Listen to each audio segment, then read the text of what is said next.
আলাইকুম। Easy learn Azizul চ্যানেলে আপনাদেরকে স্বাগতম জানাচ্ছি। আমি মোহাম্মদ আজিজুল ইসলাম।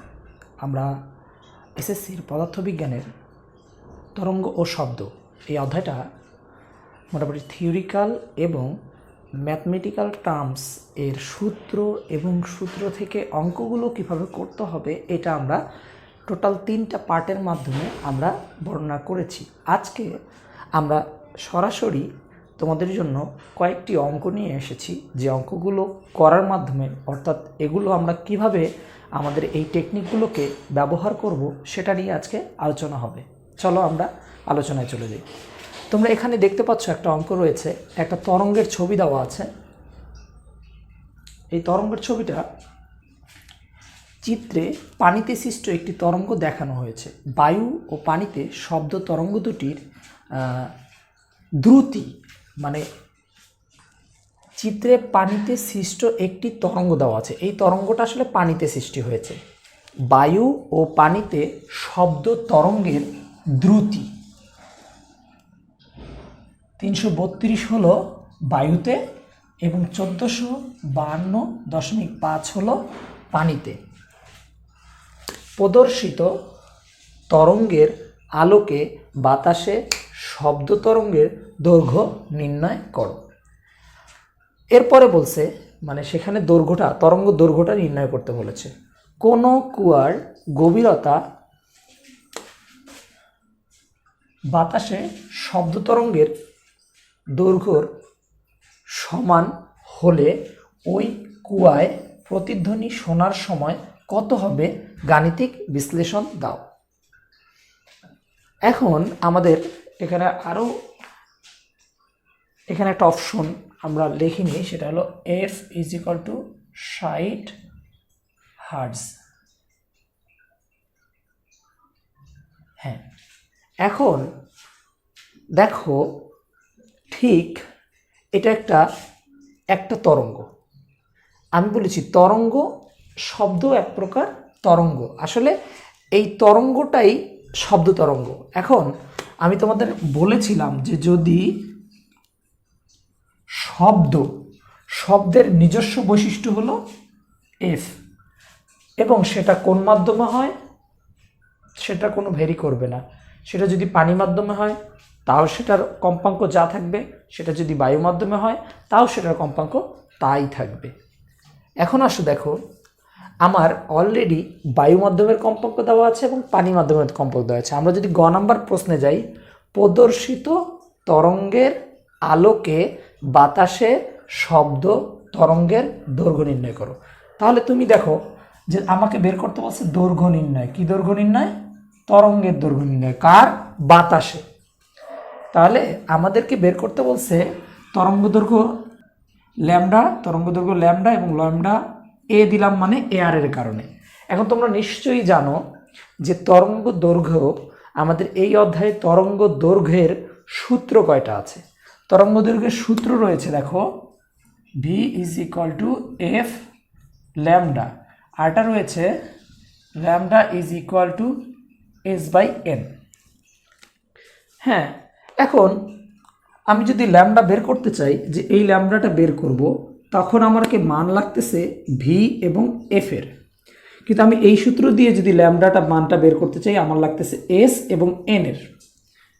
দেখো এখানে এস এর কোন এস দেওয়াই নেই, তাহলে তুমি এখান থেকে এস বা এন দেওয়া আছে, এন, এখন এসটা যদি দেওয়া না থাকে তুমি কিন্তু এনটাও নির্ণয় করতে পারবে না। তাহলে এস আর এন যদি যেহেতু দেওয়া নেই বা বের করার কোনো প্রসেস নেই, মানে এখানে ল্যামডাটা বের করা আমাদের যাবে না। এখন তাহলে আমরা উপরের সমীকরণটাতে চলে যাই। দেখো এফ এবং ভি এই দুটো হলেই আমি ওই ল্যামডার মানটা বের করতে পারবো। এখন এই ল্যামডার মান কিভাবে বের করব? দেখো আমাদের এফ কিন্তু দেওয়া আছে, কারণ খেয়াল করো এখানে লেখা আছে প্রদর্শিত তরঙ্গের আলোকে। এখানে যে তরঙ্গটা আছে সেইটার আলোকেই, তার মানে যেহেতু এই কথাটার মানে বোঝাচ্ছে যে এখানে যে অঙ্কটা করবে সেটা হলো এই উপরে যে তরঙ্গটা দেওয়া আছে সেইটার মতো দেখতে। তাহলে এই তরঙ্গটার কম্পাঙ্ক দেওয়া আছে 60 হার্টজ এবং বলছে বাতাসে শব্দ তরঙ্গ। তাহলে বাতাসে কিন্তু একটা শব্দ তরঙ্গের দ্রুতি দেওয়া আছে এইটা।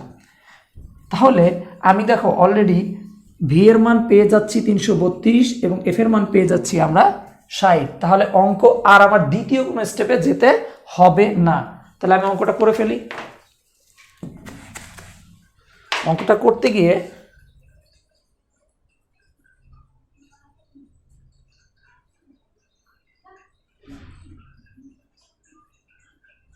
এখানে ভি বাতাসে 332 মিটার সেকেন্ড ইনভার্স 1 এবং এফ এ মাধ্যমে যা হবে ওয়াটার মাধ্যমে একই হবে 60 হার্টজ এবং আমাদের ল্যামডা এ এটা বের করতে হবে। তাহলে আমরা কি জানি,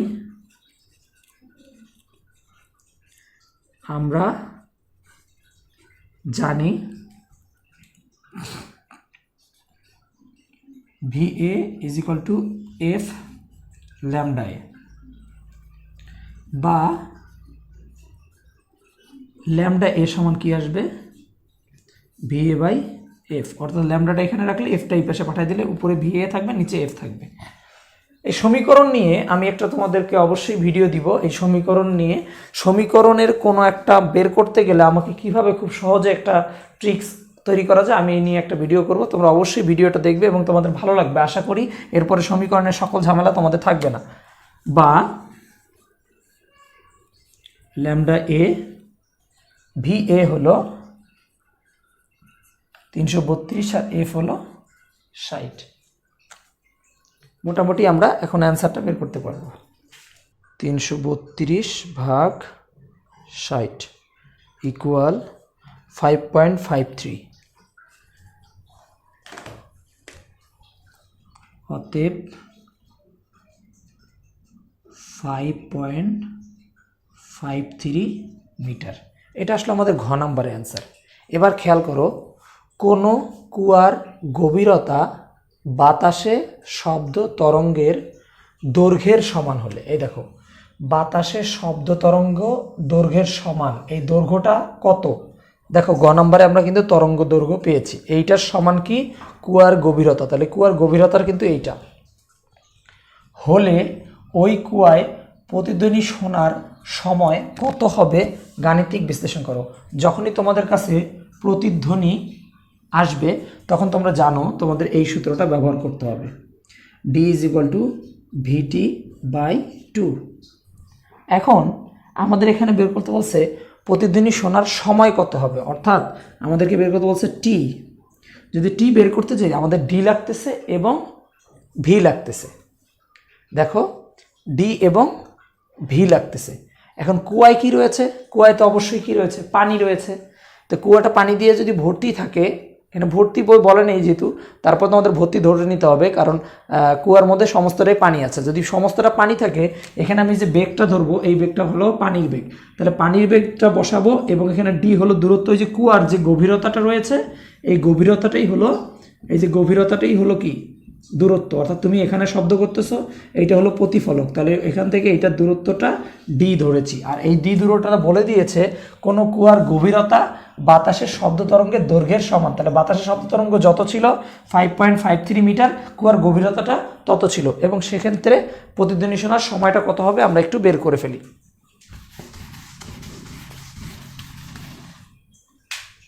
তাহলে দেখো ঘ নাম্বার,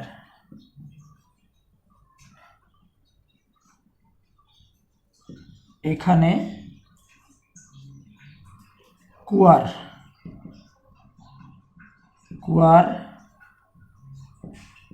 গভীরতা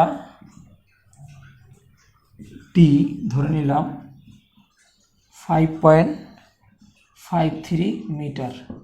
কোথায় পেয়েছি, গ নং থেকে প্রাপ্ত।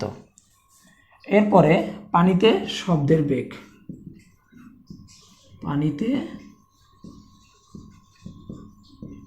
শব্দের বেগ ভি সমান 1452.5 মিটার পার সেকেন্ড। এখন তাহলে আমাদের এখানে বের করতে বলছে t is equal to what.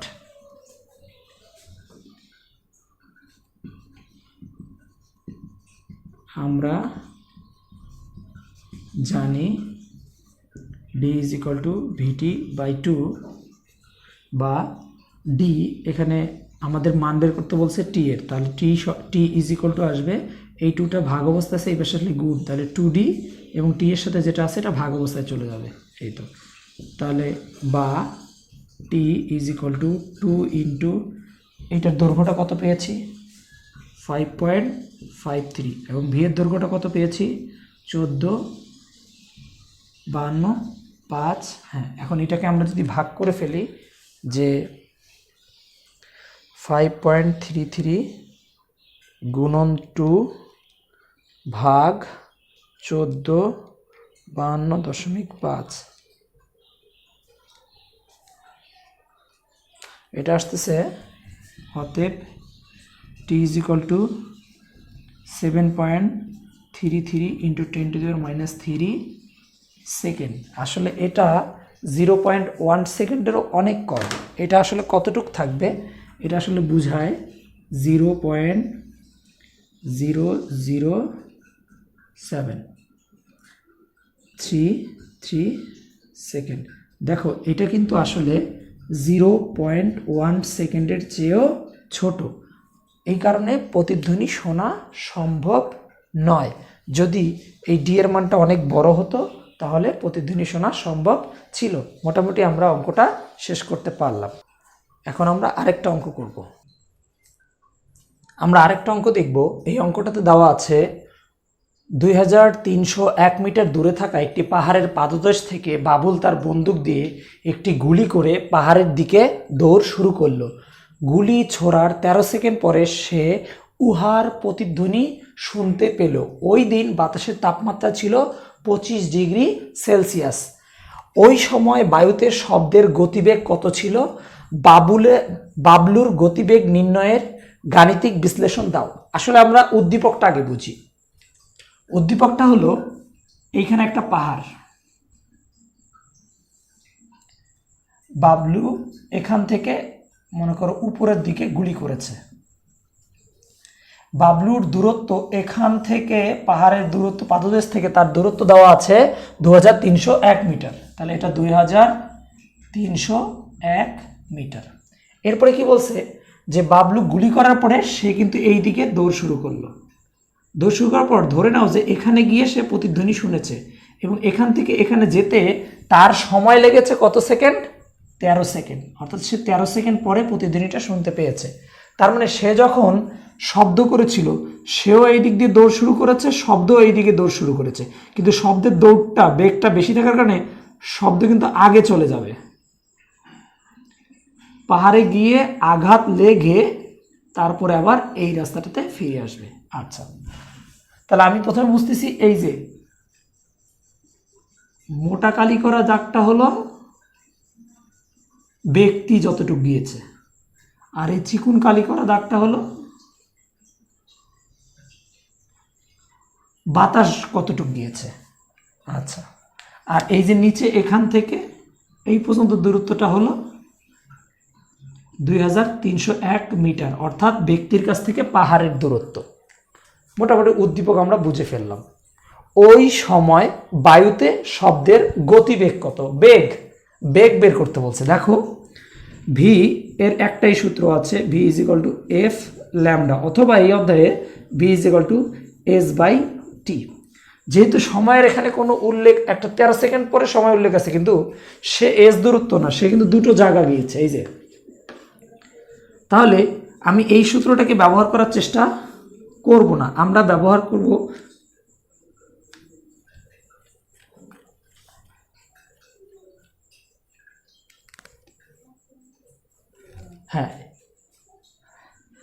আমরা ব্যবহার করব আরও একটা সূত্র রয়েছে, সেটা হলো কি v1 by v2 is equal to √t1 by t2। এই সূত্রটা দিয়ে আমরা করতে পারবো এখানে বেগ নির্ণয়টা। আসো অঙ্কটা শুরু করে দিই আমরা।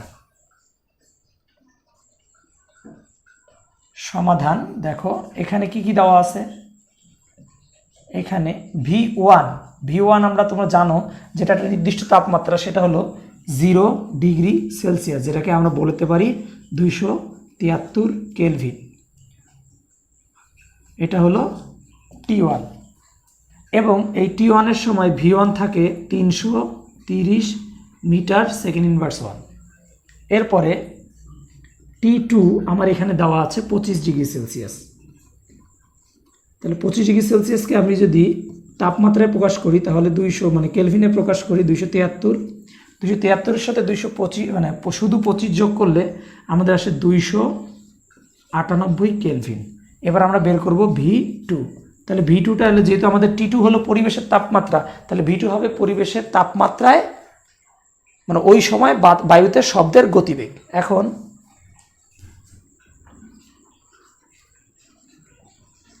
আমরা জানি V1 by V2 root over T1 by root over T2। তুমি যদি V2 এর মান বের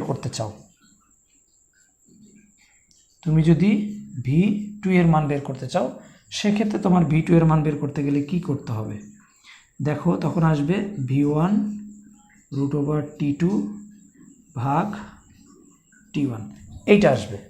এখন এইটা অ্যান্সারটা কত আসে আমরা যদি একটু বসাই, V2 ইজ ইকুয়াল টু, এটা তোমরা সমীকরণ সমতা করলে এমনি বুঝে যাবা। এখন এখানে V1 এর মান কত, V1 এর মান দেওয়া আছে 330, তারপরে ইনটু রুট ওভার T2 এর মান দেওয়া আছে 298, এরপরে রয়েছে root over T1 root over 273। এখন তুমি সরাসরি ক্যালকুলেটর চাপ দিলে হয়তোবা অ্যান্সারটা আসতেও পারে। হ্যাঁ, তোমরা আগে এই দুটো ভাগ করে তার উপর রুট করে দাও, 298 ভাগ 273, যে অ্যান্সারটা এসেছে এটার রুট অ্যান্সারটা করে ফেলবা, অর্থাৎ 1.0504, তাহলে 330 এর সাথে 1.04 গুণ করে দিতে হবে। অতএব V2 আসবে কত, 330 গুণন 1.04, 343.2, 343.2 মিটার সেকেন্ড ইনভার্স 1।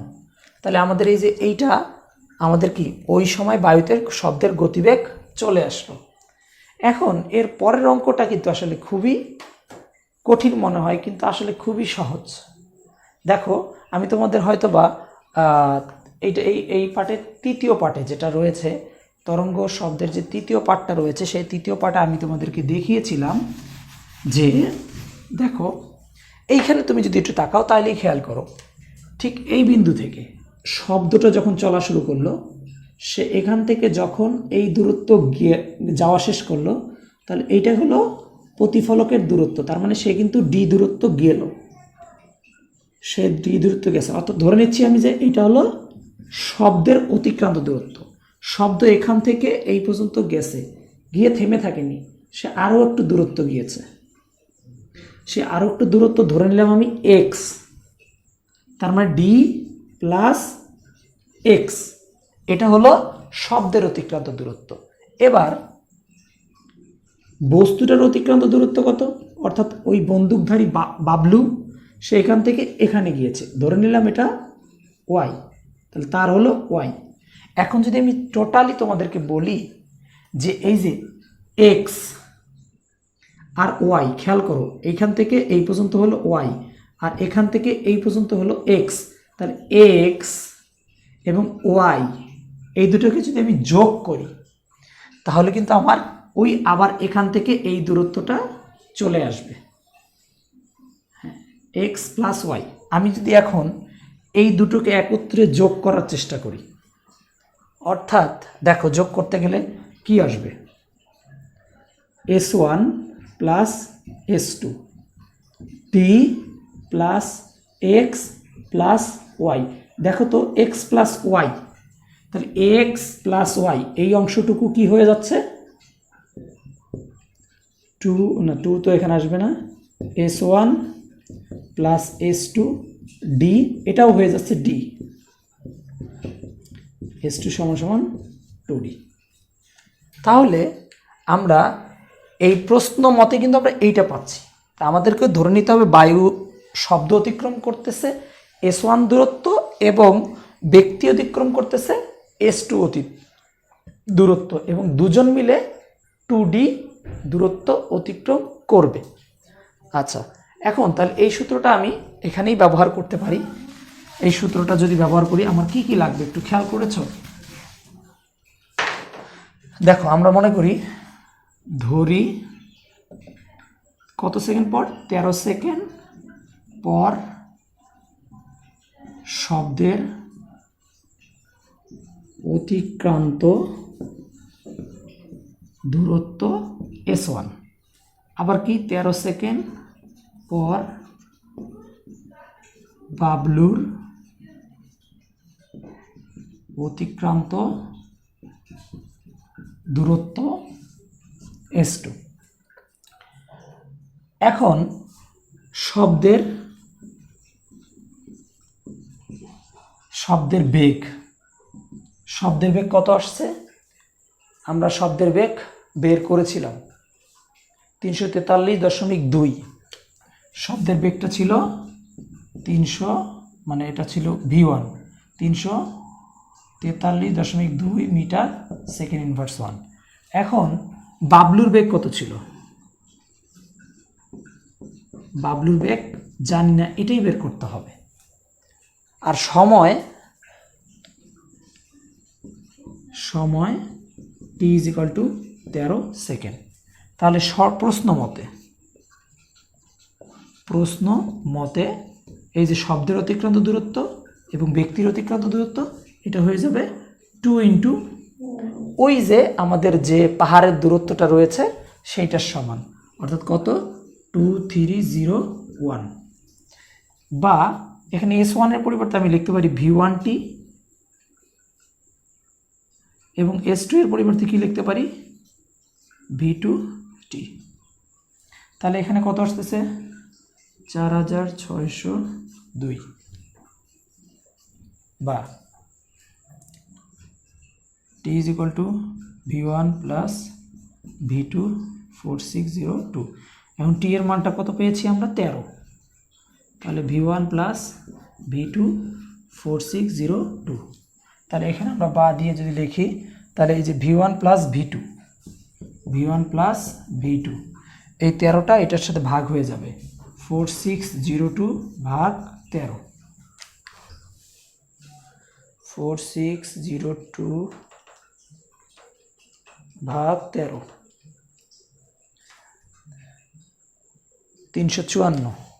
তাহলে দেখো V1 এর মান কিন্তু আমার দেওয়া আছে, খেয়াল করো। V1 এর মান 343.2 প্লাস V2, আর এটা আসতেছে 354 ভাগ, তাহলে এখানে যদি আমি দেখো V2টা রেখে দিই, তাহলে 354, এই অংশটা ওইদিকে গেলে মাইনাস হয়ে যাচ্ছে, 343.2 V2।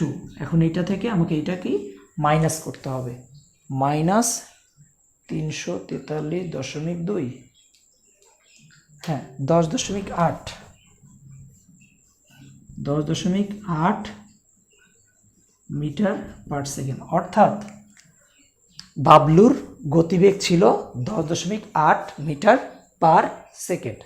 মোটামুটি আমরা সুন্দরভাবে দুটো অঙ্ক শেষ করতে পারলাম। অঙ্ক দুটো কিন্তু আসলেই খুবই সহজ, এবং এই অধ্যায়ের অঙ্কগুলো অনেক সহজই থাকে, কঠিন করা হয় না। এরপরে আমরা আরও একটা অঙ্কে যাব। আমরা তৃতীয় অঙ্কটার দিকে চলে আসছি, যেটা দেওয়া আছে 200 মিটার দৈর্ঘ্যের একটি লোহার পাইপের এক প্রান্ত, একটা পাইপের এক সাইডে প্রথম ব্যক্তি শব্দ সৃষ্টি করলো, কোনো কিছু দিয়ে আঘাত করলো, অপর প্রান্তে 0.542 সেকেন্ড সময় ব্যবধানে দুটি শব্দ শুনতে পায় দ্বিতীয় ব্যক্তি। দিনের তাপমাত্রা ছিল, ওই দিন তাপমাত্রাটা ছিল পরিবেশের 20 ডিগ্রি সেলসিয়াস, এবং এখানে লেখা আছে 1 ডিগ্রি সেলসিয়াস তাপমাত্রা বৃদ্ধিতে শব্দের বেগ 0.6 মিটার পার সেকেন্ড বৃদ্ধি পায়। তাপমাত্রার আরও একটা অঙ্ক করেছি, কিন্তু সেটাতে এই লাইনটা ছিল না। এখন দেখো, লোহা মাধ্যমে শব্দের বেগ নির্ণয় করো, এবং তারপরে বলছে দিনের তাপমাত্রা 30 ডিগ্রি সেলসিয়াস হলে কত সময় পর দ্বিতীয় শব্দটি শুনতে পেত। আচ্ছা, আমরা তাহলে গ নাম্বার অঙ্কটাতে যাই। আগে পাইপটার কথা চিন্তা করি। পাইপের নির্দিষ্ট একটা মনে করো যেখানে একটা দূরত্ব দেওয়া আছে, পাইপের এস, পাইপের এই এস দূরত্বটা দেওয়া আছে। এখানে শব্দ করেছে কোনো কিছু দিয়ে, এইখানে একজন কান লাগিয়ে রয়েছে, অর্থাৎ সে দুইটা শব্দ শুনবে।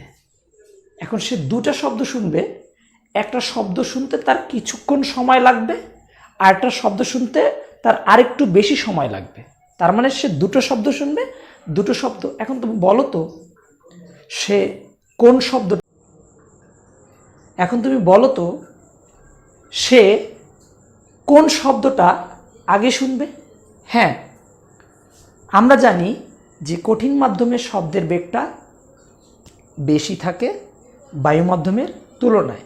যেহেতু এখানে পাইপের ভিতরটা ফাঁকা, তার মানে এখানে বায়ু রয়েছে, আর পাইপটা লোহার পাইপ, তাহলে এটা কঠিন মাধ্যম, তাহলে কঠিন মাধ্যমের শব্দটা আগে যাবে। আগে যাওয়ার অর্থ কি? সময়টা লাগবে কম। আর বায়ু মাধ্যম দিয়ে যাওয়ার সময় সময়টা লাগবে বেশি। তাহলে আমি এখানে কিন্তু দুটো টাইম পাবো। এই দুটো সময়ের মধ্যেই দুটো শব্দ কিন্তু একই দূরত্ব অতিক্রম করবে, কারণ বাতাস থেকে গেলেও এখান থেকে এই পর্যন্ত যেতে হবে, পানি দিয়ে গেলেও লোহার ভিতর দিয়ে গেলেও এখান থেকে এই পর্যন্ত, অর্থাৎ দূরত্বটা একই অতিক্রম করতে হবে, কিন্তু দুজনের সময় আলাদা লাগবে। এবং দুটো মাধ্যমে কিন্তু দুজনের বেগ আবার আলাদা। বায়ু মাধ্যমে শব্দের বেগ যেরকম, কিন্তু তরল বা পানি বা লোহা মাধ্যমে বেগটা কিন্তু আলাদা হয়। আচ্ছা, এখন বায়ু মাধ্যমে বেগটা কত, এটা কি আমি জানি না। ওরা একটা বলে দিছে যে 20 ডিগ্রি সেলসিয়াস তাপমাত্রা। এখানে আমরা বলছে 1 ডিগ্রি সেলসিয়াস তাপমাত্রা বৃদ্ধিতে শব্দের বেগ 0.6 মিটার পার সেকেন্ড বৃদ্ধি পায়। আমরা অলরেডি সূত্র করে ফেলেছিলাম v1 ভাগ v2 রুট ওভার t1 ভাগ t2। এটা হলো তাপমাত্রা থেকে বেগ বের করার সূত্র।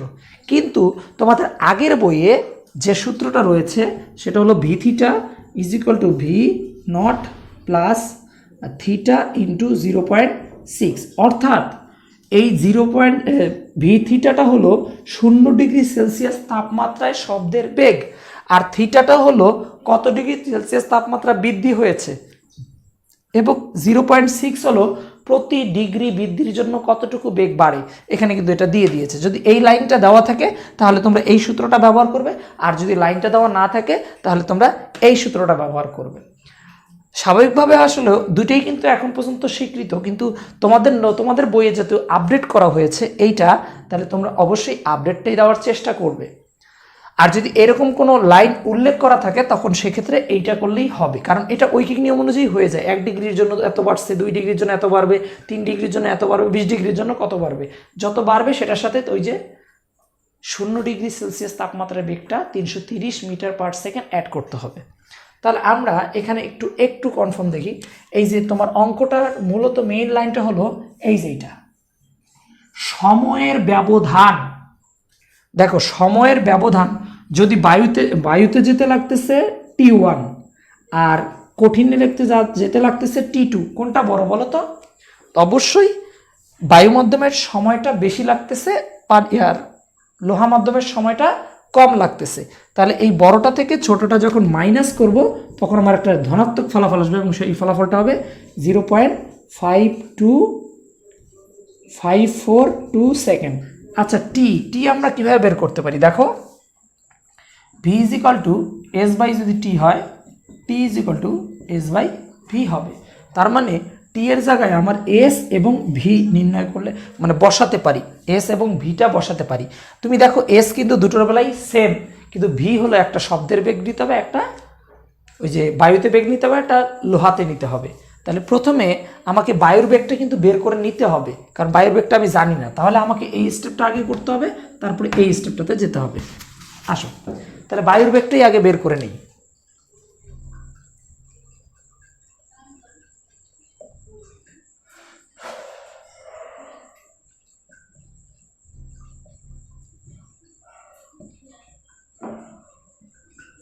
দেওয়া আছে বাদ দাও, এগুলা সব ধরে নিতেই হবে।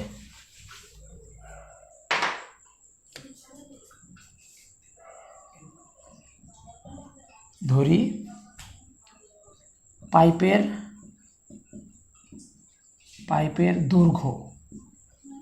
দৈর্ঘ্যটাই দূরত্ব হিসেবে বের করবে, এস, পাইপের দৈর্ঘ্য এস। এখন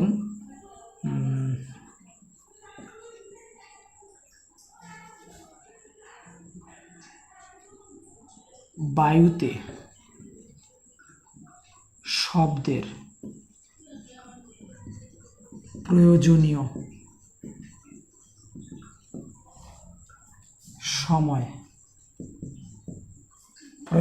সময় ধরে নিলাম বায়ুর জন্য T1। এখন লোহাতে শব্দের প্রয়োজনীয়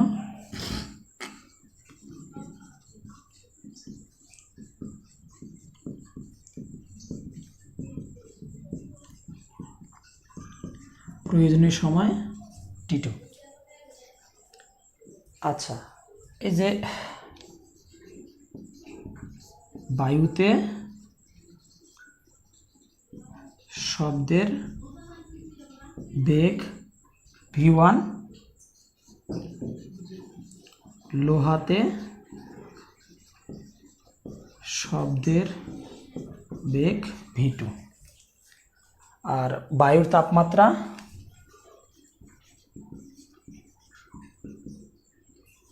বা পরিবেশের তাপমাত্রা থিটা ইজ ইকুয়াল টু আমাদের কত আসতেছে 20 ডিগ্রি সেলসিয়াস। তাহলে আমরা জানি প্রথমে আসতেছে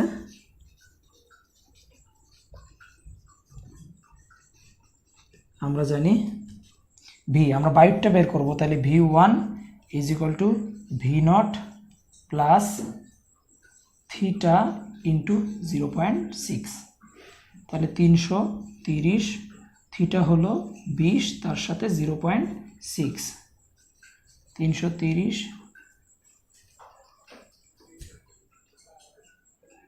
এখানে আসতেছে 12, তাহলে আসবে 342 মিটার সেকেন্ড ইনভার্স 1। এটা চলে আসলো।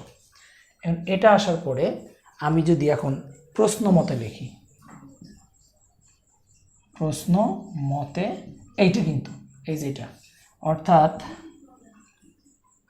বায়ুতে যে সময়টা লাগবে এটা বেশি লাগবে, আর লোহাতে যে সময়টা লাগবে সেটা কম, এবং এই যে দুইটা সময়ের পার্থক্য মানে মাইনাস 0.542 সেকেন্ড। T1 এর জায়গায় আমি কিন্তু লিখতে পারি, ওই যে সাইড নোট দেখো, v is equal to s by যদি টি হয় তাহলে t is equal to s by v, তাহলে টি এর পরিবর্তে আমরা এস বাই v1 আর s by v2 0.542 second.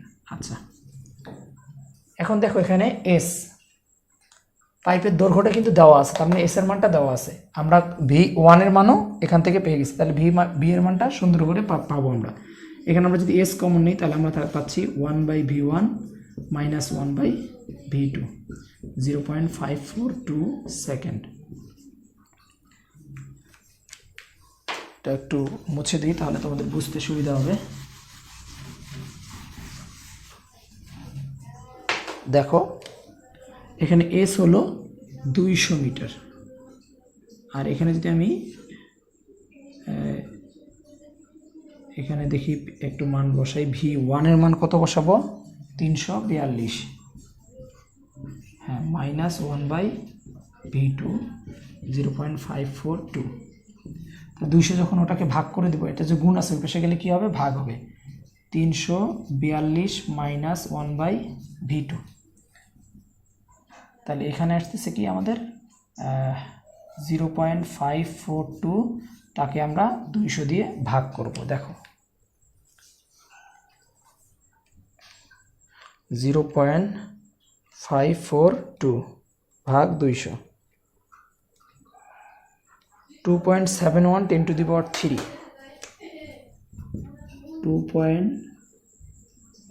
2.71 into 10 to the power minus 3, হ্যাঁ এটা আসবে। আর এখানে 1কে 342 দ্বারা ভাগ করলে 1/342, 2.9 into 10 to the power 3, 2.9 into 10 to the power minus 3 1 by v2।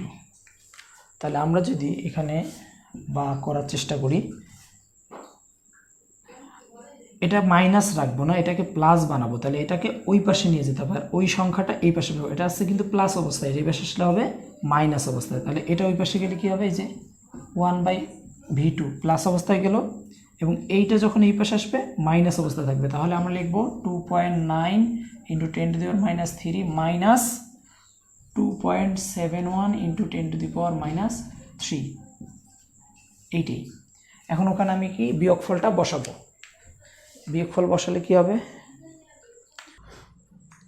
2.9 into 10 to the power minus 3 minus 2.7 into 10 to the power minus 3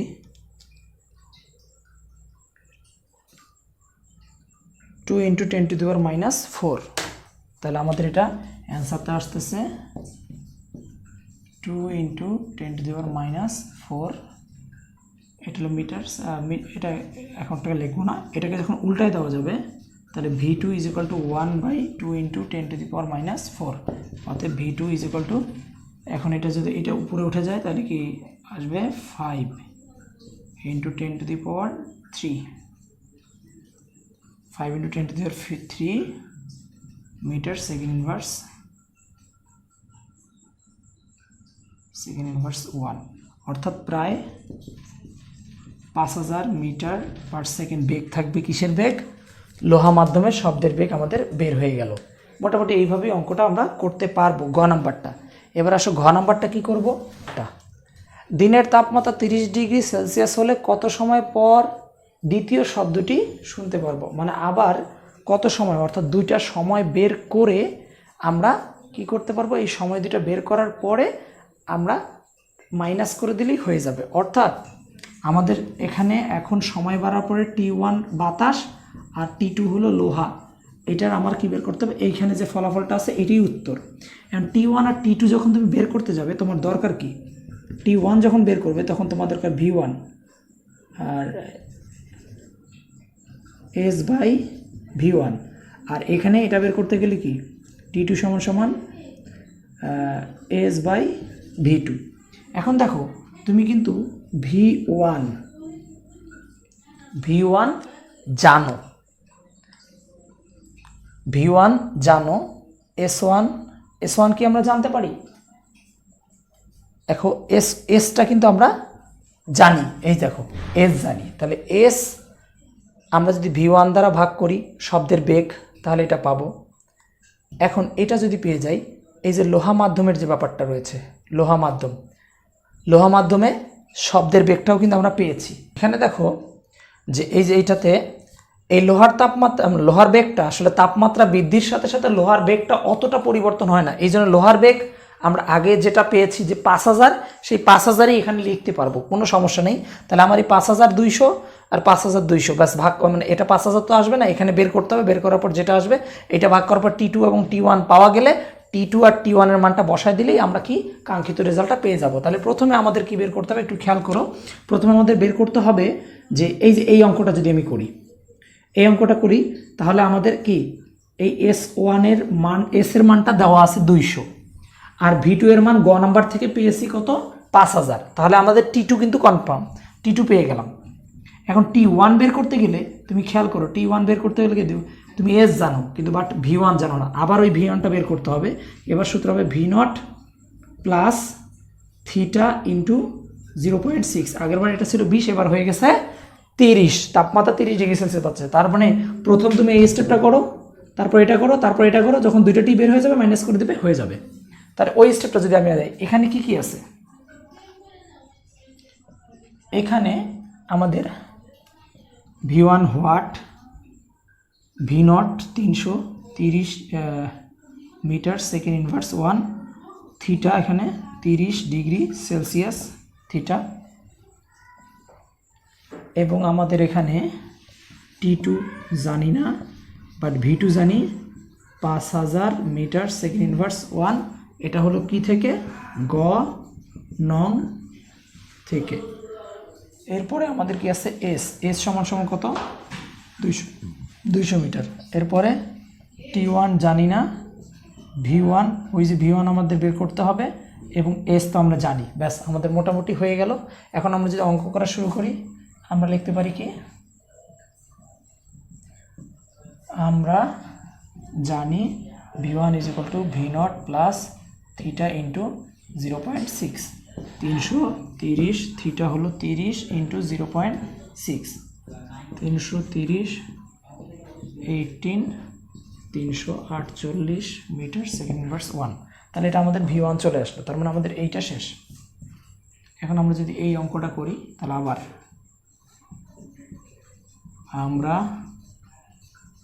জানি T1 is equal two অবশ্যই S by V1। তাহলে এস এর মানটা আমাদের কি আসবে দেখো তো, এস এর মান হলো 200, এস এর মান 200 এবং V1 এর মান কত পেয়েছি, 348। 200 ভাগ 348, 200 ভাগ 348, 48 না 84, 48, 200 ভাগ 348, 0.57, 57558 লেখা যায়, 0.58, 0.58। 7 আছে, 7-এর পরে 4 আছে, 4-এর পরে আবার 7 আছে। 7টা কি হবে 4-এর কারণে, 7টা এই 7-এর কারণে 5 হবে। এটা প্রায় কাছাকাছি, একদম পুরো কাছাকাছি। তাহলে এইটা নিলাম আমরা এত সেকেন্ড। এখন আমাদের আরেকটা অংশ বাকি আছে, সেটা হলো কি, আবার আমরা জানি, এটা এখানেই করে ফেলি। এই যে আমাদের এই অংশটা বাকি আছে, T2 বের করব। T2 যদি বের করতে যাই, তাহলে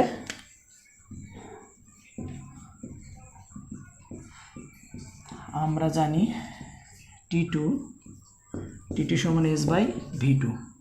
তাহলে বা T2 is equal to S হলো কত, 200, আর ভি হলো 5000। অতএব T2 is equal two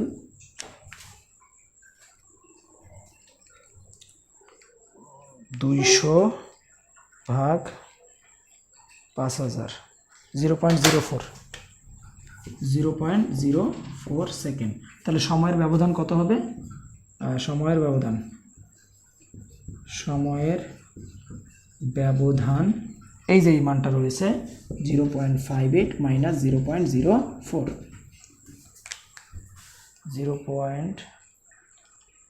0.58 minus 0.04, 0.54 second. অর্থাৎ এত সময় পর বলছে দিনের তাপমাত্রা গেলে কত সময় পর দ্বিতীয় শব্দটি শুনতে পারবে, সে 0.54 সেকেন্ড সময় পর প্রতিধ্বনি শুনতে পারবে। প্রায় একই রকম, আসলে খুব বেশি চেঞ্জ হয়নি।